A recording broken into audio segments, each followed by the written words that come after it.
Hello and welcome to This and That / our interview with Joe Inman for your Sunday bonus Oscar episode. I'm Dave Lees. And I'm Jonathan Byer. Hello. So is Joe going to come at the end of this, like bonus footage? Yes, Joe is going to come at the end of this as bonus footage with our interview with World and Olympic judge Joe Inman. He also helped create the components for the international judging system for that International Skating Union.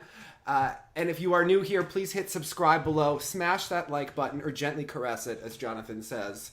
And we want to hear all of your thoughts in the comments because we have such a discussion with Joe that we're filming this out of order. We'll put this in there first. There's like some line in there, I think it kind of came from Kimmy Schmidt, where he's like, make like me. He made like me drunk at a Chipotle and spilled the beans. Oh. Yeah. Okay. But he spilled the beans. He was good about it. It was good. But we have a lot to discuss. Gracie Gold was on the Today Show. We finally have the skate-off in Russia. So the skate-off in Russia, I have to say, has been one of the most annoying things that has ever happened in the history of TSL because I love our viewers, but it's been... You know, there's been a season that's been, like, very special, right? Like, there's been a lot that's happened. Maybe I'll write a memoir one day. Whatever. Okay. Maybe I won't. Yeah. Maybe I won't.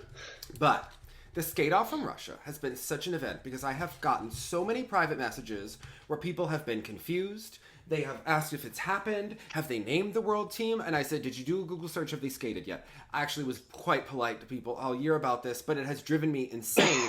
People have been they've become very frantic about the Russian ladies. They're very into them. They have their favorites. They're very nervous. There's a lot of sentimentality going on. It was literally one of the highest, like most highly anticipated events, and it was such a weird in-house domestic last-minute kind of idea in a way. It's an event. Okay, so I feel like people aren't used to gymnastics. It's like a completely fabricated event.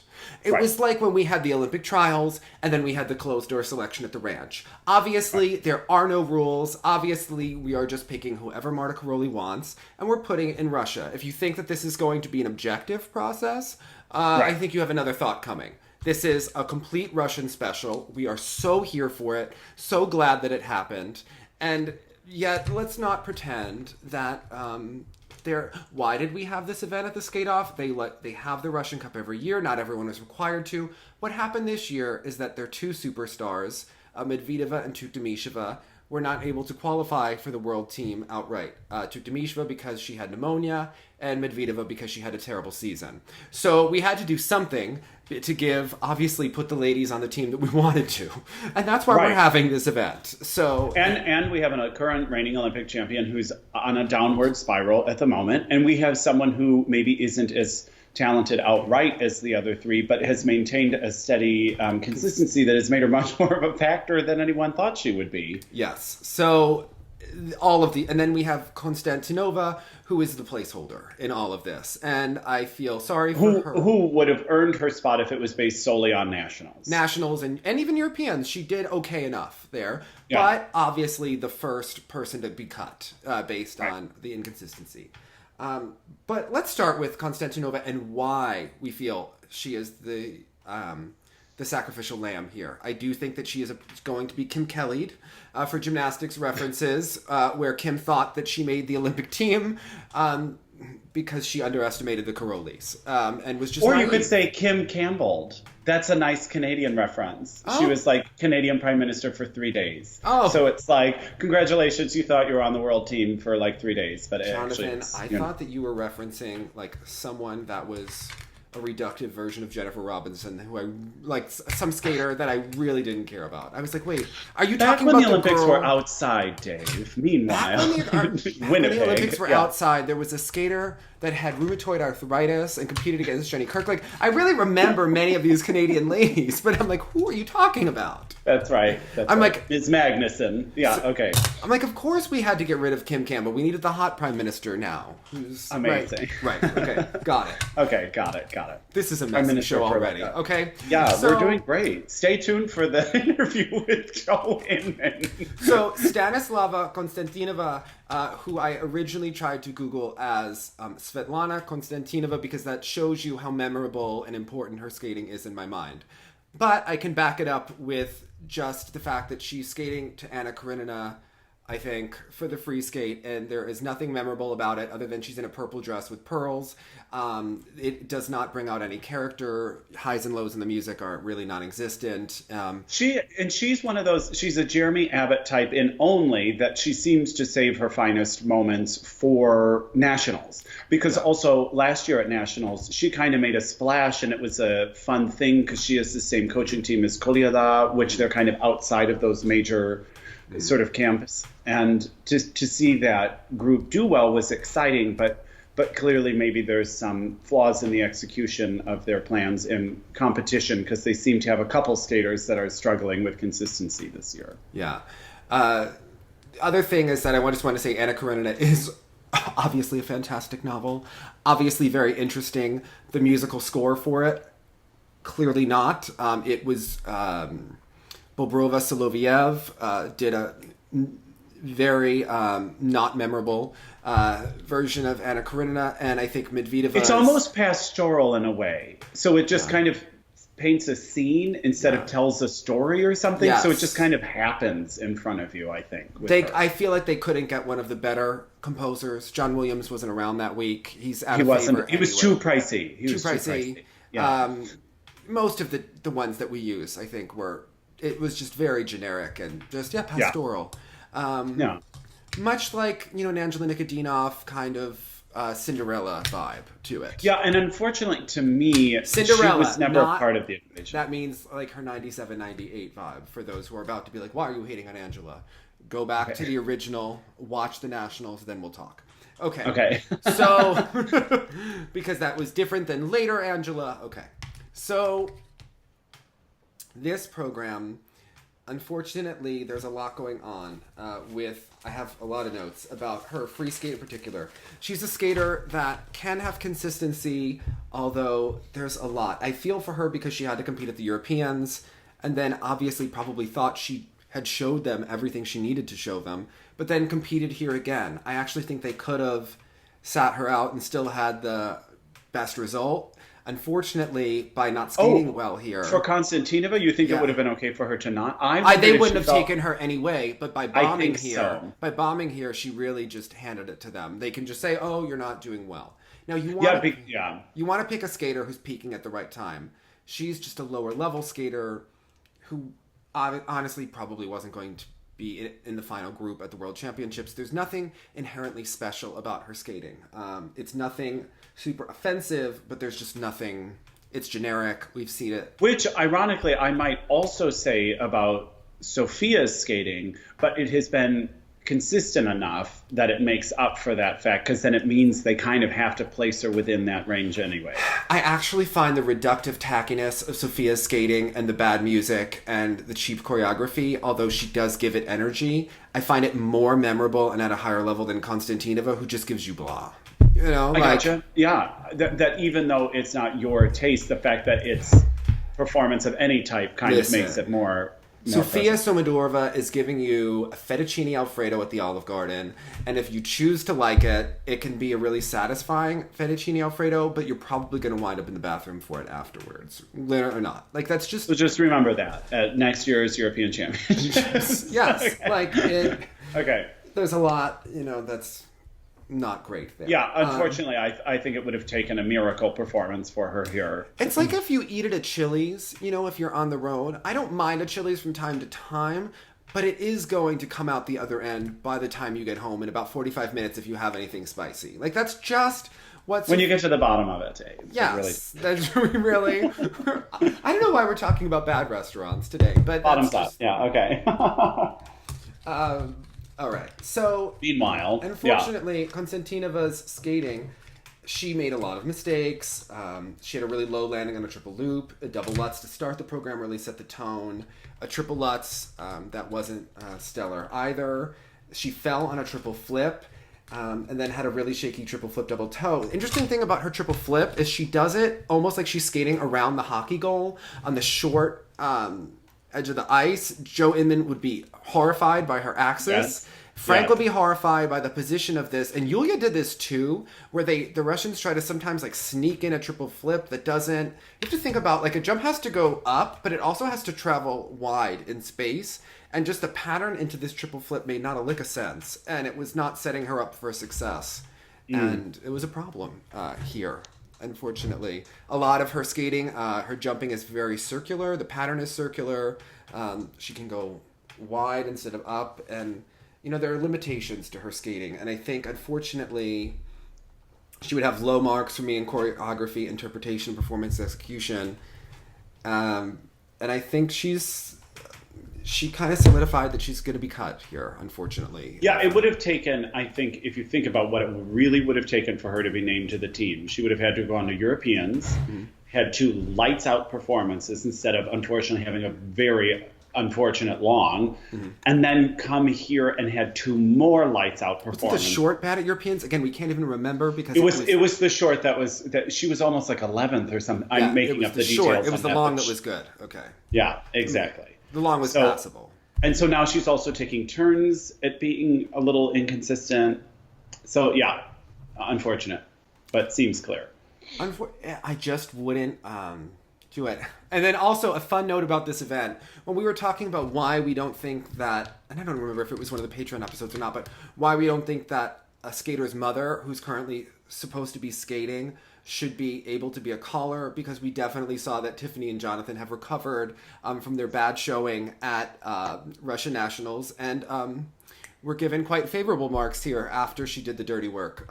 And wouldn't you know? Wouldn't you know? Yeah. I agree. Like there are some things where I'm sure like connections are trying to be drawn, you know, by certain federations to say that something's unfair. Phil's article about the head of a federation being a judge seems like a no-brainer. Seems inappropriate. Someone's mother, probably also a no-brainer. Yes. You know what I mean? So I'm sure that they can still be okay for next season within Russia. Look, they had a rough go at Nationals. They are certainly a commendable ice dance team, but it is super suspect that someone's mother would be involved in such a... Well, because what it does, it detracts from what they were doing, which really was enough. Yeah. Because even though they had a faulty Nationals, like to get into the Grand Prix final, and it is an interesting program, even though I think it's a little bit beyond their capabilities, the free dance. But even if there was nothing sketchy, you've detracted from all of their success merely by the association. Appearance. Yeah, exactly. It's not even whether or not. Look, Madison and Zach opened the door, but they often talk about the benefit of the doubt, and that it's supposed to be in the skater's favor, or you go in the benefit of the doubt. Look. They opened the door and she slammed that thing shut. Right. Allegedly. Possibly. Not even possibly, right? Like, It's not, we don't even know. It's the appearance. It's the optics. It's how it doesn't pass the sniff test to me. I agree. So, yeah, I was about to make a gymnastics reference, not worthy. We'll move along. So... Overall, yeah, I think that she's likely to be cut. The problem here is that Tuktamysheva did have she's often a skater that can do better in the early part of the season when the fields are weaker. She can often perform well, and it gets weaker throughout the season, perhaps.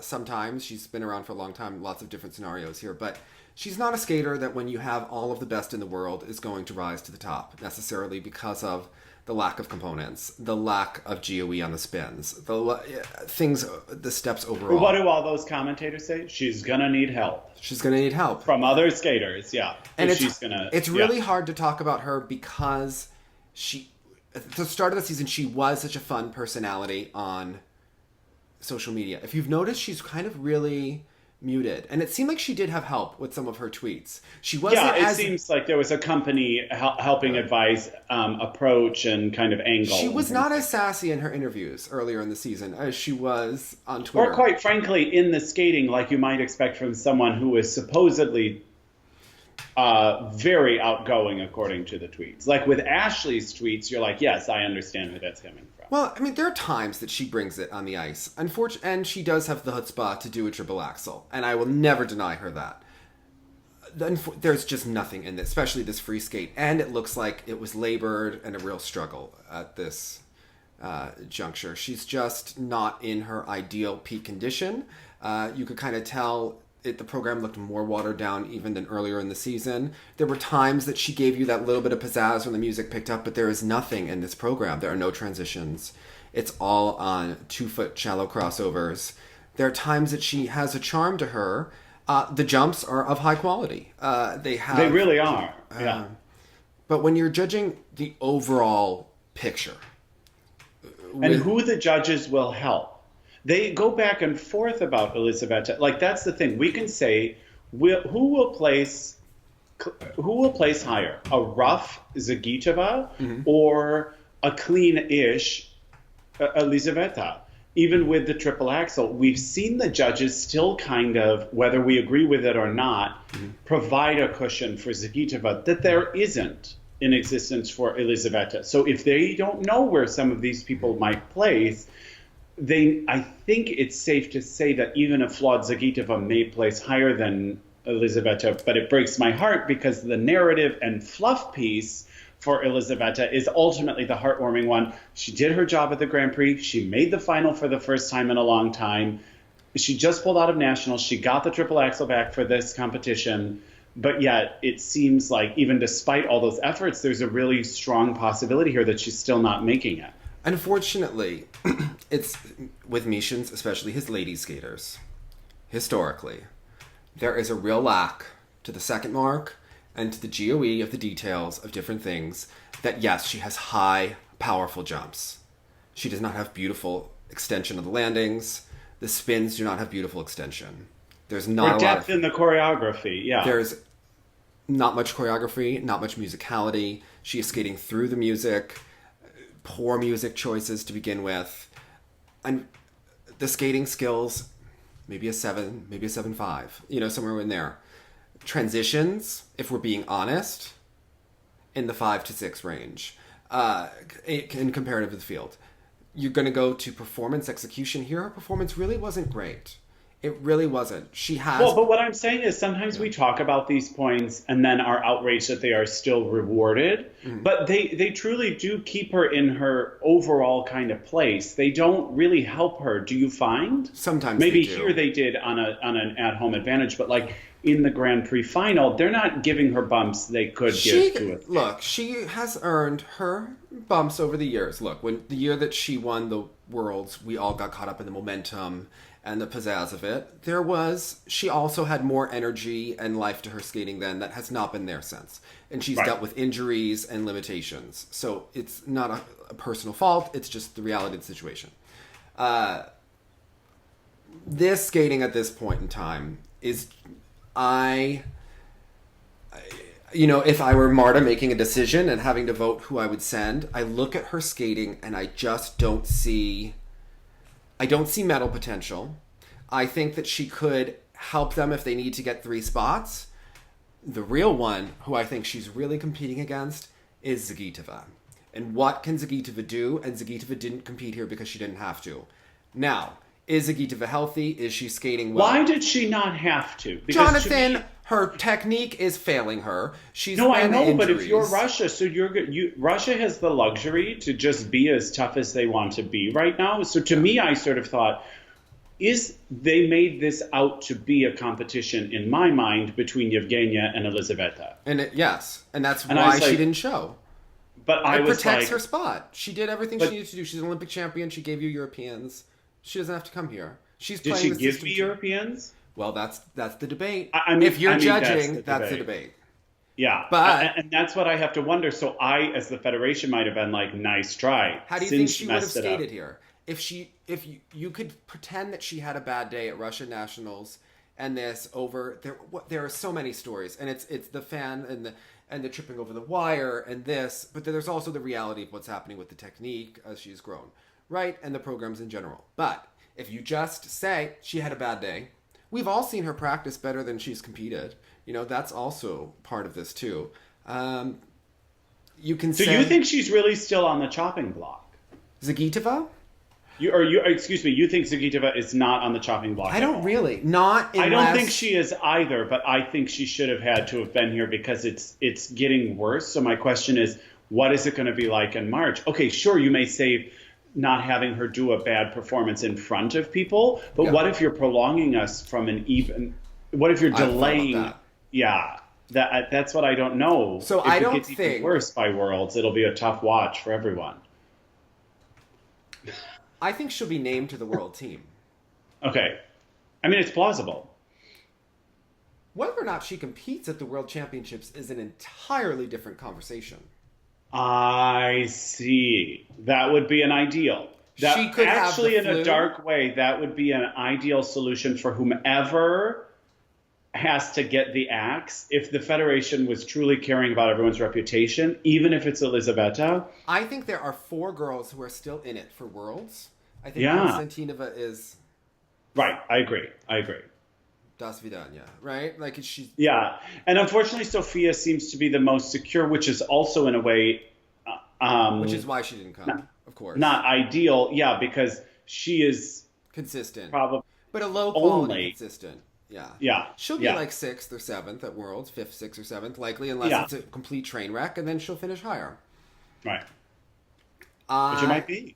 Now, Zagitova could finish 4th at Worlds with a panel that's helping her and enough landed things. So what do you... Again, I think that's a situation touch and go until the end of the day. What I would do is, at this point, I think because of the optics, I think that you have to... I would continue keeping the 4 training and going. And I know that Tuktamysheva gave quotes that she's sick of having to prove herself for the World Championships. Good for her, because what an endless process this is. Right. Yeah. However, hon, you petitioned through the nationals because you got pneumonia. You didn't choose to have pneumonia. You didn't want to have pneumonia. But this is a second chance for your benefit. I'm sorry, but a talented lady skating in Russia is a dime a dozen. There are 5 people that we could say and make up a legitimate reason of why we want to send them to the Worlds. Yeah. And hon, you didn't compete at the nationals. This is actually helping you, because if you just went by nationals, we wouldn't send you. They didn't have to send you. And your skating this season, while you did have a good fall, it wasn't your World Championship fall. It was like you won a bronze medal when other people made mistakes kind of fall. You know? Right. I mean, she placed, at NHK, but it wasn't like she won NHK. Let's not revise history. It was good enough to at least be in the conversation. And it was unfortunate because I think that had the momentum... Was she 3rd or 4th at Grand Prix final? We're going to look it up right now, Jonathan. I'm so sorry to do that, because it was Rika and then... Again, we've had so many things to discuss. Some of these Rika then Zagitova. I think she might have finished 3rd in the long, but then ended up 4th. Again, it wasn't anything that was necessary to be sent to the World Championships. People are like, how don't you remember? Because we have a lot going on. Okay? There's a lot more to this than just rewatching the skating 25 times. Yeah. She was 3rd. She did finish 3rd overall. So she did get that medal. Right, because she withdrew from Universiade. She was 3rd at the Grand Prix final. She was 3rd at NHK, won Skate Canada, won Finlandia, won Lombardia. Great at winning a Senior B. And she won the Dragon Trophy recently, but it was not a good performance. And she didn't help herself. She just wiped, shook the dust off. No, she had pneumonia, and I understand that. And it takes a lot of time to build yourself back up. But when you're against people at the Worlds, and you're against Setiko and Rika, who have the total package, this is not Costner coming back late in the season who's going to be giving you the second mark. It just seems that it's tough on top of Europeans to have another qualifying competition. Well, she didn't go to Europeans, so this benefits her. No, I know. I mean timing-wise, because I just think, like, when we were talking about momentum for all of those Japanese skaters, Russian skaters... all of the skaters that had those national championships around that time, because they're selecting for Europeans and Worlds, but you see a lot of these people get caught in limbo. If you're pretending that placements are how this works, which the USFS pretends, right? That it's about a point here or there or something. Listen, these decisions are made on experience, judgment, peaking, looking at someone, looking at the overall picture, looking at the field. There's a way more thing than just how the USFS tries to justify things. Well, and in that same token, like, did you want Elizaveta to give her season's best performance and leave it all out there at the Dragon Trophy? No. Do you know what I mean? Like, no. So it's hard to also know, like, when you're peaking. Are you peaking for this qualifying event, or are you trying to save it because you want to try to give it at Worlds? Yeah. But to get on that point, Konstantinova, based on how she did the Nationals and Europeans, you would think, if this was based on fairness, that she would go. But this is not a sport based on fairness, and nor should it be in that way. I think in that way, right? Because in this way. if you're choosing the ideal people to go to the Worlds, she's not the ideal skater. She's not going to give you the highest result. And if you send Konstantinova and she finishes 8th, you can have a problem because Zagitova's had an up and down season where she could potentially finish 6th. Be 6th, and then you have to worry about how the other skater is going to do. And it could be a hard thing for Russia, and you want to maintain the 3 spots. And that's what it is. I would keep Tuktamysheva in the conversation. I would favor Medvedeva at this point. And I know that that's unpopular because Tuktamysheva is such a beloved skater because of her tweets and the pizzazzy element. I think that Medvedeva's programs, although there are areas where she can improve, especially in the skating skills, I think that they're more well-rounded at this point in time. And I think that she's improving. She'll score higher because, again, even when she's faltering, the judges still give her a cushion that they just don't give Elizaveta. I think the short, even though it's a bastardization of Tosca, I'm not pretending that it's a fine art piece, it brings out a good quality in her. She's performing it better than she performed the previous piece. But, man, I agree with you. In this particular iteration of the program, you realized how... what we've changed. We took a very sophisticated product and kind of made it more familiar. And this seemed like a more natural progression. I thought of this as I saw this. If I had seen this Tosca at the beginning, I was like, okay, it makes sense to me. They're bridging the gap season by season. And this seemed like the connecting piece. And then maybe next season or whenever, as Sandra discussed, they'll be ready to do the other thing. She wasn't ready for it. It was too ambitious. Yeah. On paper, you're like, what do you mean she's not ready for it? But it's this whole weird thing that has to happen organically. And she needed this in-between step. Yeah. I think she skates it with a lot of soul, a lot of dusha, as you would say. Yeah. She does really bring out the dusha of Tosca. She really... I think that the choreography could be better in some spots that she may not be ready for yet. But Misha has elevated her overall skating from where it was a year ago, where it is now. And I think that she, overall in the short, there are problems with her jump landing still, where if we're being honest, they're a +1 or +2, right? Like the landings are hunched over still. They could be better. But somehow stronger in their lean over. Because I was thinking, okay, so now also in how we are bridging the gap, I see... cleaner takeoff at times. Yes. And I see that even though she still kind of lands in that bend and snap, as we were talking about, it's bend with core. Yeah, she wasn't even rotating before. She's at least doing the rotation. It's in the process. Her double axel has regressed a bit as to what was more familiar. You could see here. But especially in the free, she missed the Sauerkraut loop. The pattern of it was all wrong in the direction of where she was going. And the takeoff for the loop was all mess. She was not going backwards at that point. If you watch it, and not on the curve. So. And this one is interesting, this event in general, as we go back and watch. And when we watch these sort of secondary events in Russian, it does become a little more tricky because everything's in the Cyrillic. Yes. So it's like double investigation. But there were a couple of videos from a couple of different video vantage points. Angles, yeah. So, so that was also really interesting because I watched her programs first just on the train on my phone from like what must have been like an amateur one, I guess. And then the second one was the official one. So it was also interesting to see at the different angles.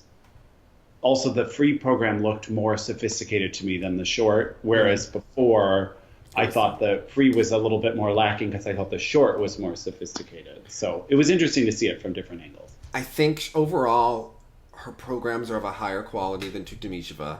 I agree. She's giving you better energy. And if you think of this, because she has not done enough earlier in the season to justify being sent. But if you look at what she's giving you right now, and you just try to look at right now and the future, I think she's in a better spot to place well at the World Championships. And it's not fair.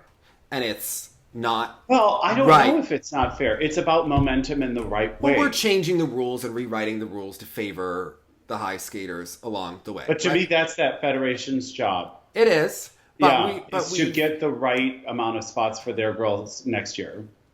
Do it how you got to do it. I would send her. Yeah, I would too. Acknowledging that there's a lot of work to be done. But her skating skills, even though they still have work to do, have improved from last year to this year. They're better than Tuktamysheva's, but she has a lot of work to do.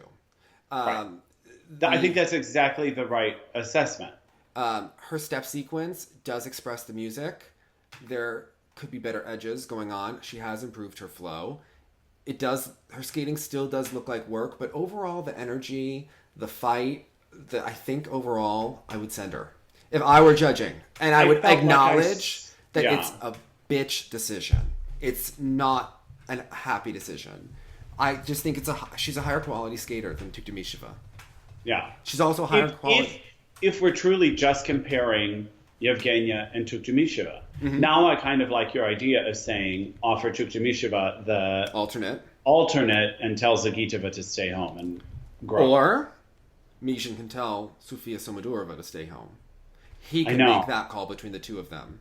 But do you think Mishin would be as sentimentally as helpful to Elizaveta? Because also Sofia's really delivered, and she is a bit younger. I think that we are able to do more with her in the long term. I have felt that with Tuktamysheva tweeting, commentating, that they've been, even with her show programs and the persona this season, I think they're acknowledging life after skating for her. What she will do in some sort of coaching.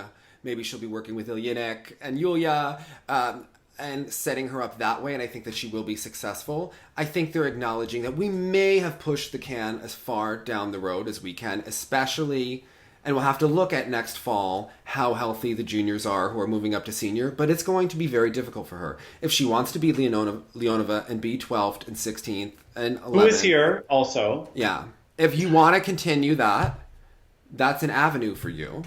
Yeah. I don't know who would, it depends. Each person is different. I think she could maybe do okay and still medal at a senior B next year. But I think that they've set her up for a career after skating. They've made her relevant again.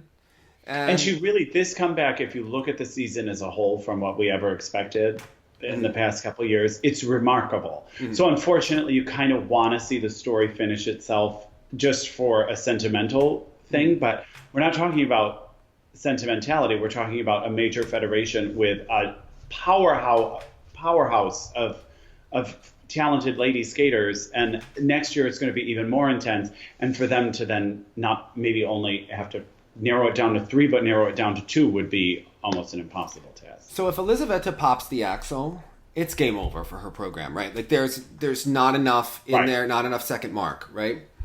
I think Sofia Somodurova will finish about 6th, 5th, 6th, give you enough points to where she could even be on the podium if it's a complete splat. You think she'll be that high?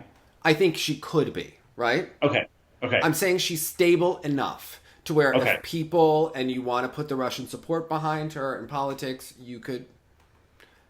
I don't think it's her year, but I think she'll finish as high as she's going to, right?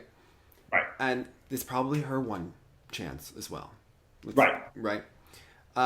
You have Medvedeva, who has... Yeah, if she doesn't go this year, I don't see a next year. No. I don't for Tuktamysheva either. Correct. Medvedeva is interesting. I think that she could theoretically get in the top 5 and give you points for next year. She has the right coaching team behind her. She has the right politics behind her. She's improving. It's not where she wants to be yet, but I think in another month, she could be relatively strong if she stays healthy. I think she can. And I think Zagitova, if she's healthy, could do well enough to get Russia 3 spots. That you would have a good chance between those 3 girls to throw the 3, to throw them against the wall and see them stick. I don't know. What are you thinking? Yeah, I mean, this is just what I'm very fascinated by because it does seem like a federation that does know what it's doing. In politically speaking, I'm intrigued to just mainly see what they do and see because I see a lot of viable options here. But only when you just mentioned the idea of someone being named but not going have I found kind of an option where everybody wins. Because until I saw Medvedeva do so well here, she's just having that small, sort of stumble at the end of the Sao Cao Toe or whatever in the free. I was kind of hoping they would let her stay home. Let her stay home.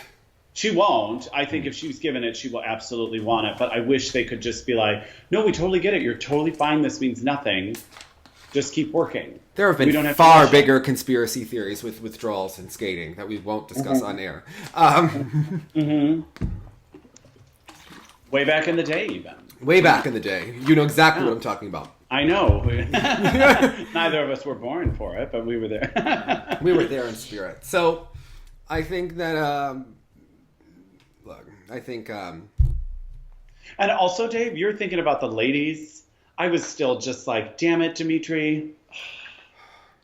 This whole competition. I know it. I think it's me. It's the minute I like somebody. It's just they don't have a chance. I understand.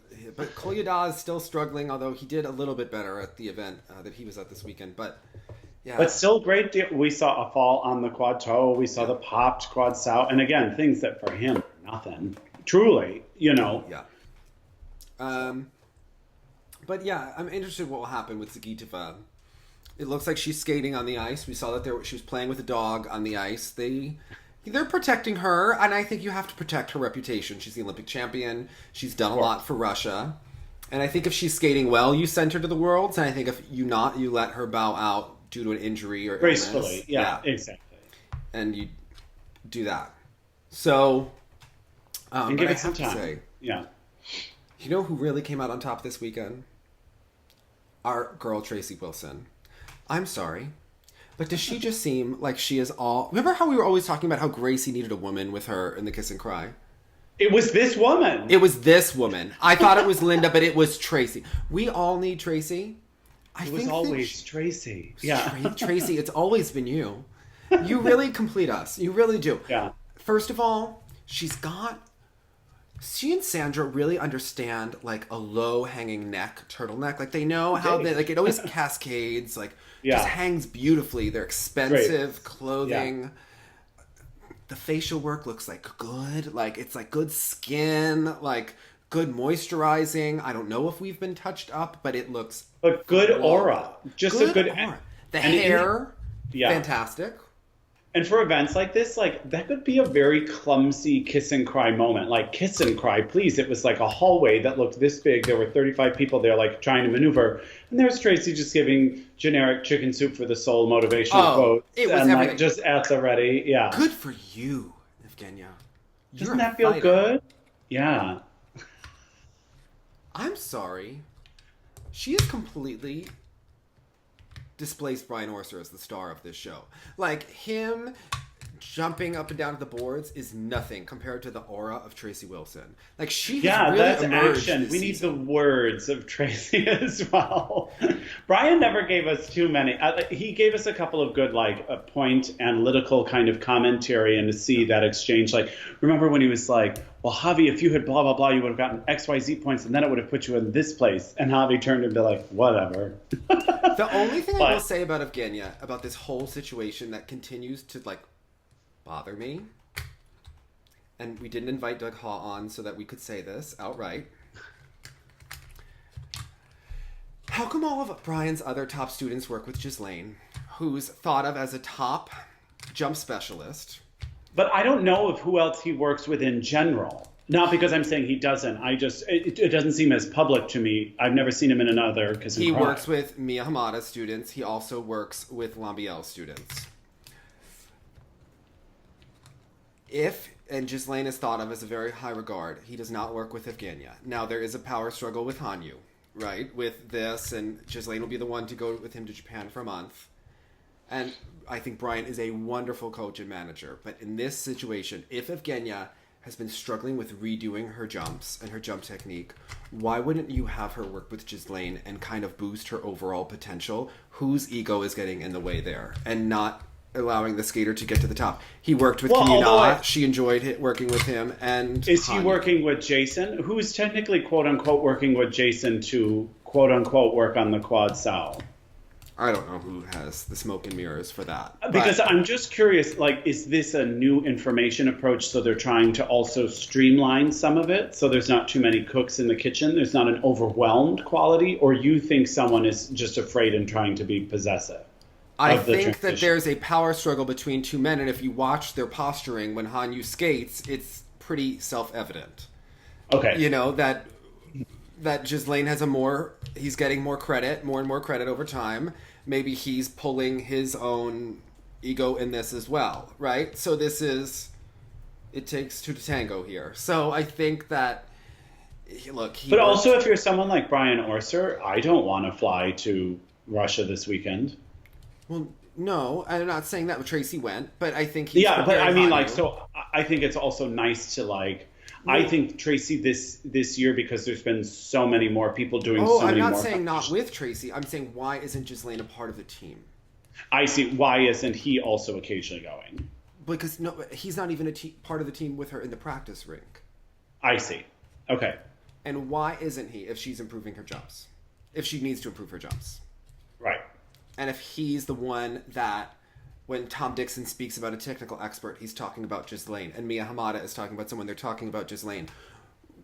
I think when you talk about, like, Linda Lever sending Brian Boitano to Evie Scottfold to work on the Tano Lutz and to work on his jumps, you have to be secure enough, and I think Brian certainly has the credentials at this point to be able to do that. Is Ghislaine threatening to move away and steal students? That's another issue as well. That is someone needs to sit on the couch for. Yeah, but I mean, are you also implying that is the one that could help her, or even anyone? I'm just saying you have a top technical specialist in the rink, Jonathan, and working with your other top students, and he's not working with her. She's seeing who Hanyu is working with, and why isn't he working with her?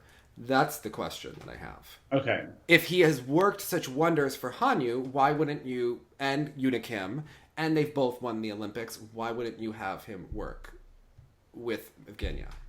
Yeah. That's strange to me. Right. She's working with Tarasova. She's got, like, A-list people helping her. But for me, on the outside, this does become a new narrative, that now that the narrative is that he was the common denominator in... I think they're both the common denominator. Yeah. Okay. I'm not giving one credit and not the other credit. I'm talking about pieces of the puzzle, right? So Brian is the head coach. He is the overseer. He is the one that is saying, work on your triple Lutz with this person. Work on your Choctaws with Tracy. You know, work with David Wilson on the free skate. Bringing in Misha Gee. He's still the mastermind behind all of this. Right. But why are we not having the jump specialist help with the jumps? Because, I mean, especially, for instance, with the Misha situation, even though I think they switched out the programs for a different thing altogether, yes. it was a brilliant move because it rejuvenated it, gave it a new narrative. And that's Brian. And that's Brian's expertise, his judgment. And that is a talent in and of itself, yes. It's just the ones to end. So Ghislaine could be a huge pain in the ass. That's another era. Could be the reason. Could be posturing. Yeah. That could be the reason. It's just one of the things that I think. And then in that case, you throw more money at someone. But I think that, like, if you're going to get her to be the Olympic champion, that may be something that needs to be added. Addressed. Yeah, I agree. You know, and that's. Although, yeah, I'm intrigued, though, because, like, I'm trying to sit back a little bit, but this is something that happens sometimes. You're like, I want to sit back and see it play out. Mm-hmm. But, of course, if a change needs to be made and you're just sitting back watching it play out, you're losing all of this potential time. But I kind of saw it start to move in a direction. And it seems like it's so for all we know, maybe Ghislaine wants her at a certain level with a certain set of skills before he comes in. I have a feeling the vibe giving off is that Ghislaine would gladly be part of it. I would gladly make a silver medalist a gold medalist. Yeah. Okay. Fair enough. God. Because they're doing more than get shifting. So much shit for saying that, but it's okay. It's worth it. But they're shifting more than an arm position. Doug Hawk just had 5 heart attacks that we said that. Are you kidding? And I think Brian is a great coach. I'm saying that you want to enhance the people, have all of the best team. Use the full team. You want to have Abraham Lincoln's team of rivals up in here, helping everyone get to the best product, right? Got it. Sure. Yeah. God damn, Johnny. Yeah, me. That just became a minefield. Oh, dear God. Okay. I feel a little indigestion. Great. You're like Joe Inman right before the Salt Lake City finals. I know. We'll get to that. In our interview with Joe. Gracie Gold on the Today Show. Oh. Impressions. Yes. And what's the other one? Access Hollywood. Yeah. I have a lot of thoughts. I do too. Okay. Let's go through it. Let's discuss. First of all, did you notice that they asked her the same questions? Yes, this was very clear. I felt like I was watching 2 different programs, did a book report on the New York Times article, and just asked questions from the article only. And also, usually, sometimes publicists do give questions for people to ask, although I don't know if Lynn Plage would do that in this situation. And like one of the tougher errors... And Lynn Plage, for those who don't know, is a publicist who works with U.S. Figure Skating and IMG. So... Right. And one of the unfortunate moments was when she was talking about her coach giving her weight issues. And of course, we know who she was speaking to because she even refers to the European coach. And there's a giant picture of Frank Carroll on the background. But that wasn't Frank who said that to her. I know that. Yeah. But she's describing Alex Arasha. And they're showing on television a picture of Frank and Gracie. That's kind of funny. How did I not realize that until just now? That it's like the Netflix show. But it's totally like, you guys, you cannot do that. This is so not what happened. And of course, no one talked about her having just tried to compete in Russia. No one talked about actual skating or actual things. It was it was a very edited down into glibness. I felt like this is an interview that needs to. I mean, listen to us with our 8-hour-long shows, but like it needed to be a whole segment. Like it needed to be a whole episode of some news channel. It could just be hours and hours of talking to her because a lot of stuff was left out. Yeah. They didn't talk about her trying to come back and skate in Russia. And I was like, you're actually missing some really vital pieces of the story that make it even more relatable and even more important to hear. Yeah. Instead of what kind of just became a formulaic bullet point like she lost and was sad and then she had trouble with food and now she's fine. Do you know what the point that made me cringe the most of this? Ashley. No. Oh. No. I don't cringe about that. I think Ashley did the right thing. I think there were a lot of other people that aren't famous that tried to help Gracie Gold out. Scott Dyer talked to her while she was in Meadows. Like, I don't know. Yeah. It was Savannah Guthrie when she's talking about the diet, right? And the disordered eating. This is someone who works in the news media. I thought that when I saw every anchor up there. I was every like, you know anchor exactly up there what she's saying. Was they were doing the white girl media thing where they're acting so surprised about anorexia. And your weight was an issue. And you... coffee and as one person said, how many cups of coffee have you had today? Not saying that Savannah has a problem, but just saying that it's so prevalent in this industry and anything in front of the television camera that to act like this is completely shocking information and acting like it doesn't exist in anything in front of the camera. But it also cheapens the whole point of the narrative. What's important is that Gracie is talking at all. I am personally unsure why there seems to be a push for this narrative for her right now. I don't understand the momentum of the timing of these things, or if it's truly to just get the conversation going. But everyone says, like, take away the stigma about mental health. Just talk about it. And so I appreciate that they air something like that, but then to follow it up with like, isn't that crazy? And I was like, no, that's the stigma again. But again, everyone being fake fake, horrified that something like this could happen, instead of the honesty and admission that, of course, things like this happen and it's terrible. How do people deal with it in the news media and still go on TV? What do they do? What are the steps people use? Because obviously, well, that's the difference between an Emmy Award-winning episode and a segment that's in between, like, cooking and traveling tips. Yes. Which is what it felt reduced to. But Diane Sawyer does it all the time. People do it. Come on, Diane Sawyer interviewed Elizabeth Vargas which was a great interview overall, but she goes, Elizabeth, you're so beautiful. How could you be an alcoholic? And you're like, that has nothing to do with the fact that she has a disease and that she has to deal with it. And also, the same thing with Kathy Griffin used to talk about it going on Oprah, that Oprah would look at her and be like, why did you get plastic surgery? And her response was like, woman, you know exactly why I did this. Let's have that conversation. You know what I mean? Because so much of this was like, Gracie's weird with food. Like, I felt like so much of that was like the underlying tone, instead of, here's what happens when you define your worth as a human being based on your success in a particular field. And when that particular field is taken away from you for whatever reason, how do you find any self-worth if it's not going well? That's the conversation I want to hear someone have, not Gracie pretend she just has trouble with food, so she just is a little weird about it. So Carrie Strug wrote about when she moved from Karolyi's to Nuno after Karolyi retired after the 92 Olympics, that she was with Steve Nuno, that body image became more of a thing. And even after she was with the Karolyis, body image became more of a thing at the Nuno's gym. And that she developed an eating disorder with controlling and her competition and her hyper type A personality, right? That this became a thing with being against Shannon Miller every day and judging herself. But she also talked about the fact that she had to keep her life in balance with school, skating, and her family, which involved the host family and her personal family.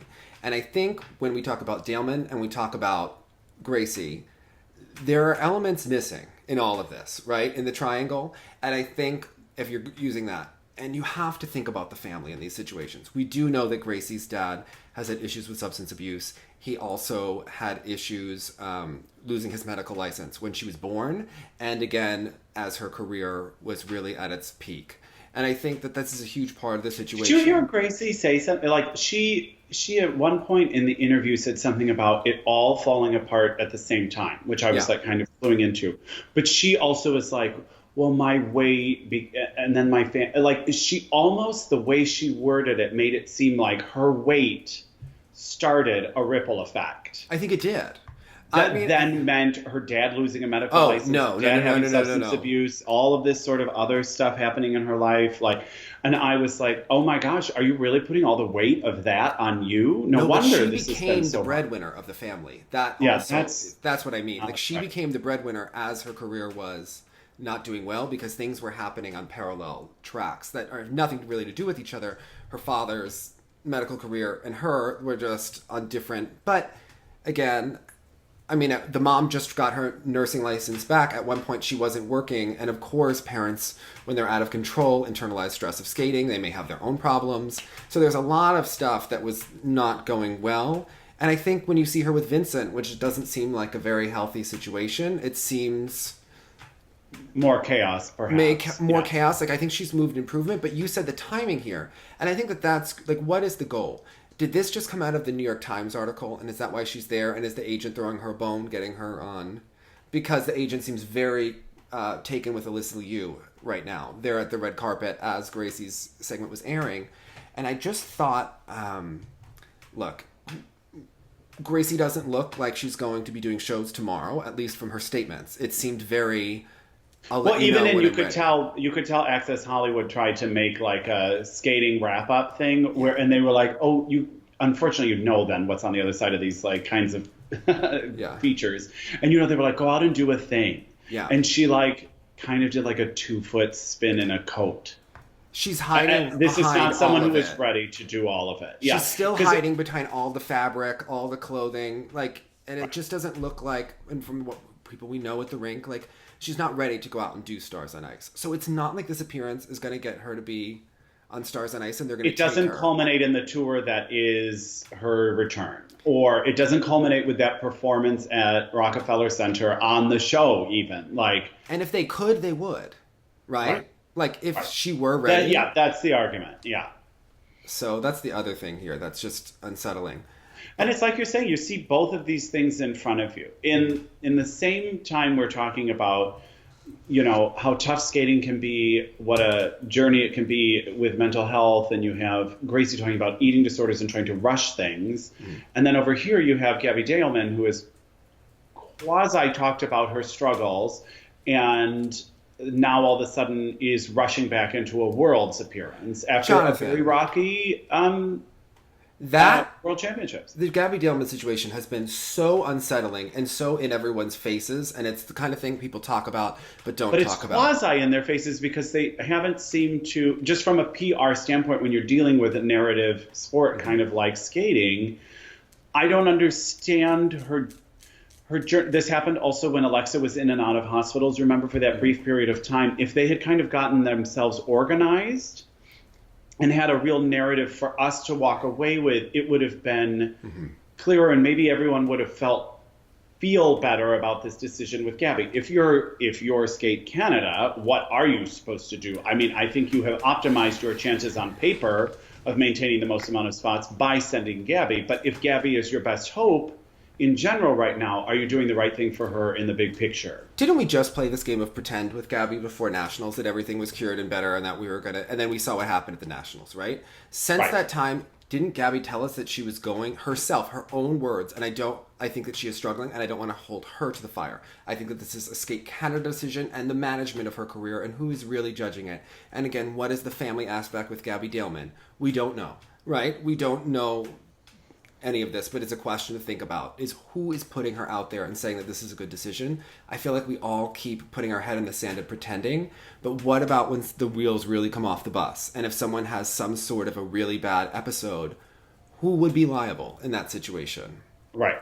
Like, if you put someone out there a Cup of Russia and they're not ready and they have some sort of breakdown that results in something bad happening, whose fault is that, right? And then Gabby going to Worlds, Gabby going to Nationals. Everyone thinks that they're doing the best thing for her because people in skating think that the world end result justifies everything, and that, it's fine. You'll just be fine. You go to Worlds, that's the good thing. That's what you want. That's the candy. That's the carrot. But when they're not ready for it, it becomes the nightmare, right? So I think that when you look at Gabby Daleman, she's not ready. You know, like, and they are competitors by nature. Of course they are going to say they can do it. Of course they'll say, I want to work towards it. This will help me. This is great. I do believe that people probably gave Gracie that out before Russia, and she declined it. She's had the out several times before. Remember, but it involves that adult in the room or in the process that's like, I know you want that, but this is penny smart, dollar stupid. Like, okay, maybe you get that trip to Worlds. Like, Gabby has a world medal. She doesn't need a trip to Worlds just to say she went for some sort of tour or something like that. But what you need is to go and have a nice story again. And right now, I don't know that the story will help you in any way. Remember when she told us that she was going to be quitting social media and then was back on hours later? Like, she made that whole post, and then there's still a lot of really problematic behavior going on. And there's a lot of face tuning of things that are alarming not because she traditional red flags for this. There are red flags in not the fact that she edits her pictures, which many people do. It's the amount, and it's the what she wants to look like or what she is presenting. The type of editing that happens. Yeah. And that it's just troubling, and everyone seems to be pretending and putting this bow on things. And no, we didn't think that Gracie was ready for Cup of Russia. And no, we don't think that Gabby Daleman is ready for Worlds. I mean, it's just, you have to think about the amount of time and dealing with the underlying causes that result in someone having it with mental health. And hindsight, of course, I mean, what will it show us? Like, I wonder if Gracie looks back at this time and, yes, it's important to talk about these things. I hope that she doesn't look back at this time and say, and then I had a manager parade me around like a freak and I had to tell everyone how sad I was or something like that. I hope that this is actually a part of healing and not a part of shaming or... I think that the response that she's getting from the New York Times article has been positive. And it's been positive, and people have been very supportive of her from that, and I think she would feel that. So I think that if she didn't want to do the Today Show, she wouldn't have after the New York Times article. So I don't think she's being pushed there. But I wonder what Time will let her feel about it. Yeah. If she was like, with Time, now I feel like I kind of was like being pointed at or something. I continue to think that the next really great step in her career, if you're talking about long-term career and not just maybe one, would be getting a book deal with a really great co-author who could really dig deep, not the cursory book. I'm talking about the in-depth, not the Karen Chen book, but I mean like an Oprah, the Andre level, Agassi level book about what happened, and going into that, she could have such a speaking career and such a long-term career. She is a natural communicator. I have to say, you know, she played a little bit of that like young singer antics and made a couple of, like, she made a joke about her looking like a potato with like sticks for limbs. Which I think that, like, I'm sure a vapid skating group would be like, oh, Gracie, but you saw her kind of giggle, and then the interviewer look a little horrified, and Gracie quickly just changed the mood and just kept going, like, as opposed to some other skaters where you could tell the speaking is not natural. Mm-hmm. She is able to communicate, and she has no qualms about being She has honest. A lot to say, because you can She tell. has a lot of real things to say when I think... that are also dark. Like you're saying, like, I think that Gracie needs like an hour of time on 60 Minutes or some equivalent, not Access Hollywood. That was strange too. Like, it felt like Tanya all over again on Access Hollywood. It was uncomfortable in some parts because she's talking about something like, how dark is it to feel like you're a failed anorexic and a failed bulimic, but still be struggling with disordered eating? People joke about that, but she's really struggling with her body image in all of that. Yeah. And that's something that, again... Well, she brought up something that I think is outrageously relatable in every field, which is that feeling like a fraud. Mm-hmm. And this happens sometimes in music, for sure, or anytime, like, I achieved seemingly quick success. No success is quick. I mean, all these skaters training for years and then being an overnight success like she was, but... that feeling of when you get all that and you almost feel a bit of privilege, you feel that boost in the PCS, you feel that extra help from the Federation, and you feel like you just tricked everybody. Mm-hmm. And her saying that she felt like a fraud during the height of her career was, I thought, very profound and a very interesting part of the conversation. Because I think that definitely is happening in any performance or art or any field, truly. And then this other thing, that when the success in that field defines your self-worth, what happens when you aren't achieving that success or you're no longer in that field? Yeah, it's got to be, you know, that transition. And I think a whole foundation needs to exist, transitioning skaters from competition to real life. I think the mental health aspect has to be there too, in addition, even during the career, because especially with these skaters as we're seeing, because more than performance psychology, no, and we're how talking, to, like, get out of your head while competing. We're talking like DBT type stuff, because I think what happened to her would have happened even if she won the World Championships. It just would have happened maybe 6 months later. This came out when we first started talking about this very issue, because I was like, the more we talk about this, the more we think like everything was wonderful until she just lost all World Championships. But remember, heading into that World Championships, with the nationals aside, the up and down, it was this could have been the narrative after any one of those competitions. How do you think she would have done as a returning champion with that pressure and the shows and the appearances, and maybe she would have gotten out of shape from that a little bit? I just think that there could have been so many variables that could end with this result, and then maybe the timing is different, right? So I think that there's... and the more then you just go on autopilot and this becomes the narrative, because like you said, she just basically, between New York Times and these two shows, did the same story 3 times. And she's retold the narrative herself differently too, and that's a part of her journey, right? Like, that's a part of it, right? I think so. Because, especially because the more you're solidifying that, like, a 4th place in Boston was traumatic. And it was like, I do not claim that it wasn't, but I also just think perspective is important to keep in mind that whole trajectory. In the same way, each interview was like, and then one time a coach said something about your weight, and then you became anorexic. Like they were trying to get her to say, one time a coach said something, and then I had an eating disorder. Which doesn't happen. You know, it's not that black and white. It's because everything else was not there to bounce back in a positive way. And I was hospitalized for Adderall dependency, right? And the narrative about that and what caused it, you know, and like what was really going on there changes with perspective over time and constant exploration, right? Like, and you don't just get out of what Gracie was in and magically turn on and be like, okay, I'm good now, right? Like, you have to build up your self-esteem and self-worth. And I had a situation where I finished my senior year from college and home. Unfortunately, I didn't get a job right away because I was going on an internship that summer. So then when I came back and the economy crashed, I was going to interviews out of my field where my self-esteem was still at a low because of things that had happened previously. And how do you sell yourself when you're not totally sure about the product you're selling? And I think about both of these girls, Gracie going out at Cup of Russia, Gabby going out at Worlds. Your self-esteem isn't where you need to be in order to be successful. Right. Because, you know, sometimes it's that internal voice where, you know, certain skaters probably firmly believe in moments of competition that they're better than everyone else there.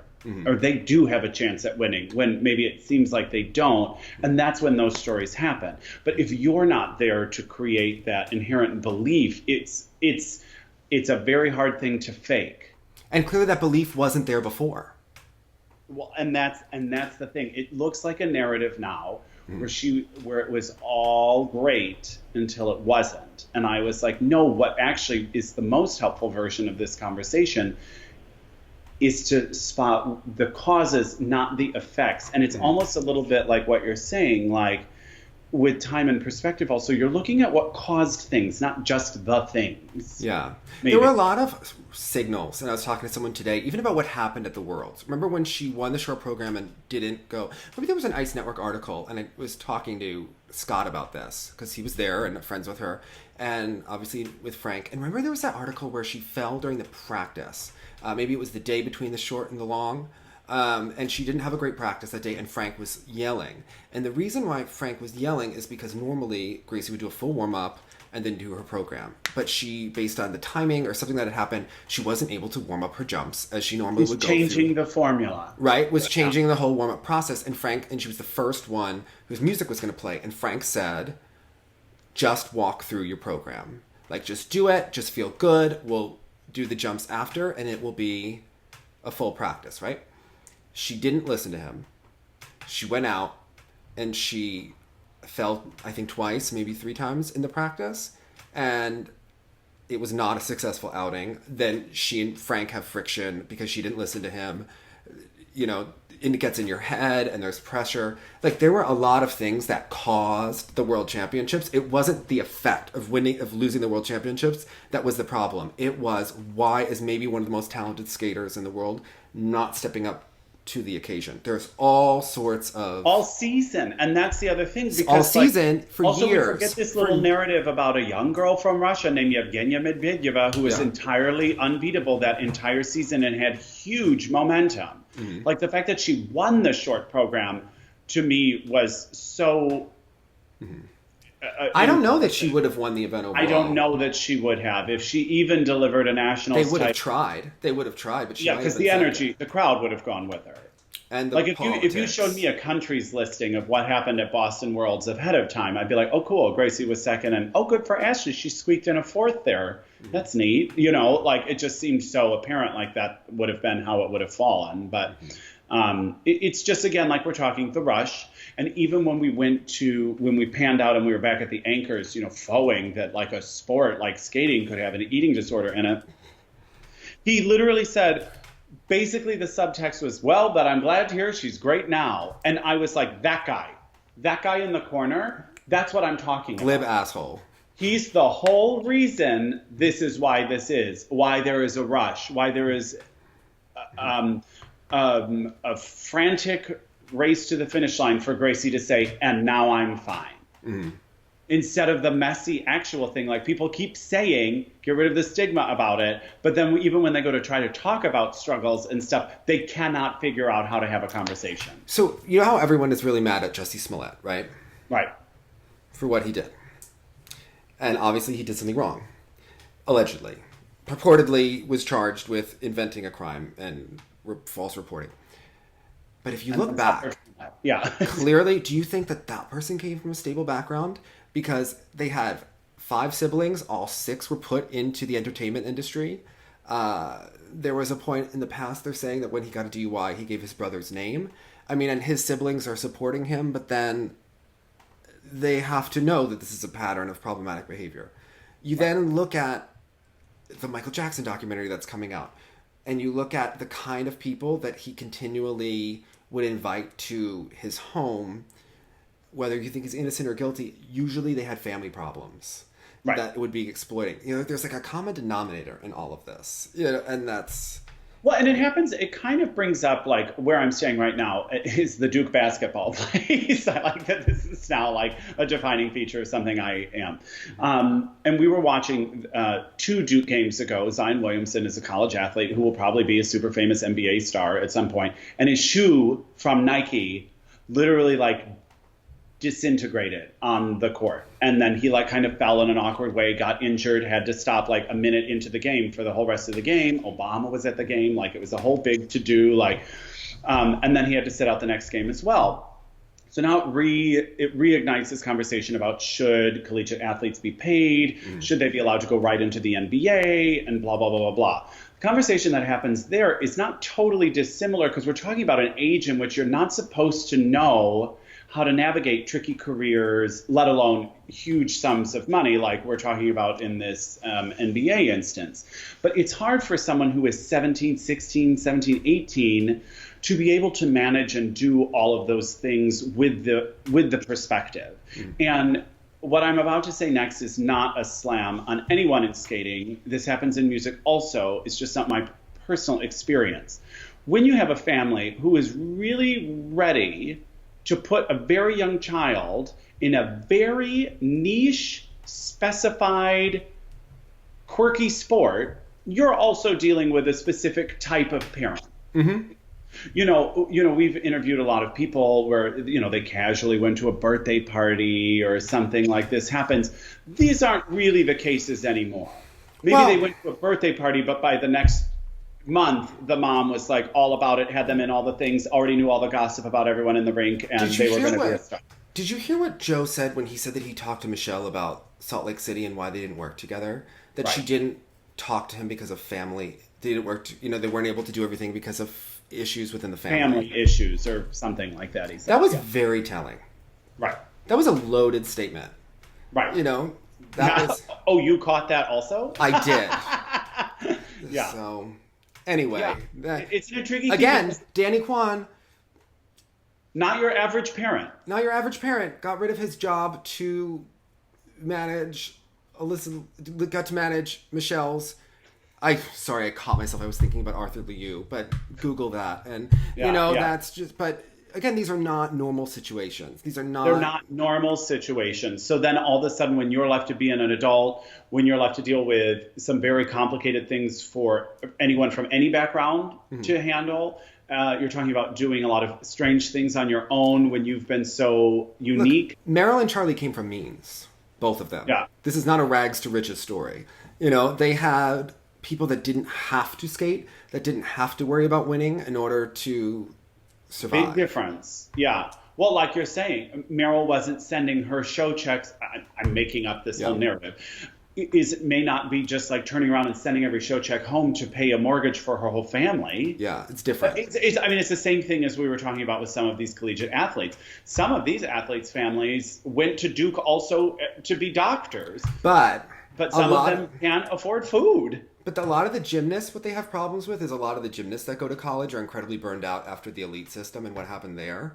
And they're really done, but they have to continue on because otherwise they won't get a college education. Because the family has, and Courtney Coupette said that her family put her college money into her training, so she had to do collegiate gymnastics. She gave an interview and said that. So there's all sorts of different variables here that people forget. But in positive news, Rika Kihira did win an event. I don't know why she would go. She looked lethargic and exhausted, but she did a clean long and saved a triple axel that got a little off axis. But she did a great job overall.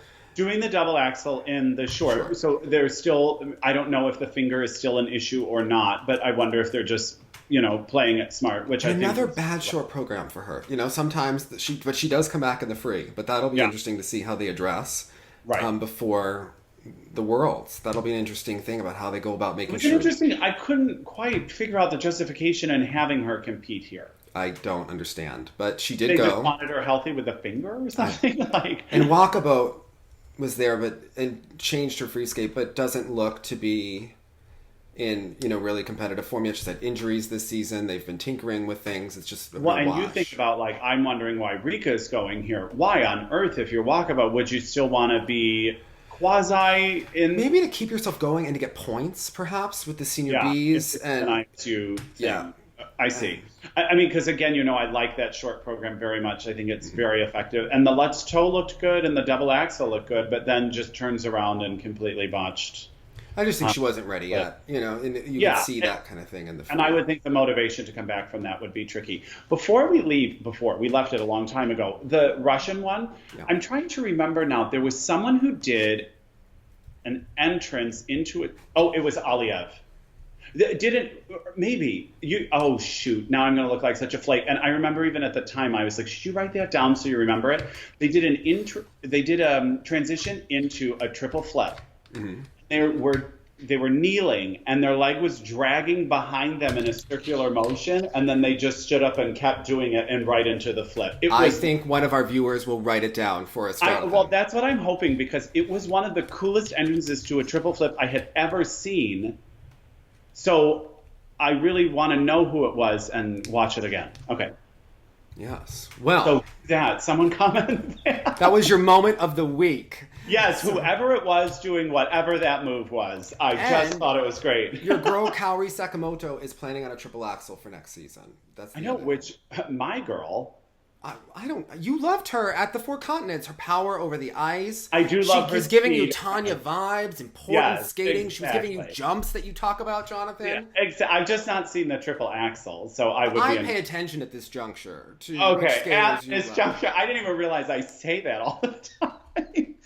Anytime I can say something without like in it, I feel like I'm doing a great job. So well. We want to know, what were your moments of the week? Stick around for our interview with Joe Inman. Hold an edge and look sexy. Bye, guys. Bye, guys.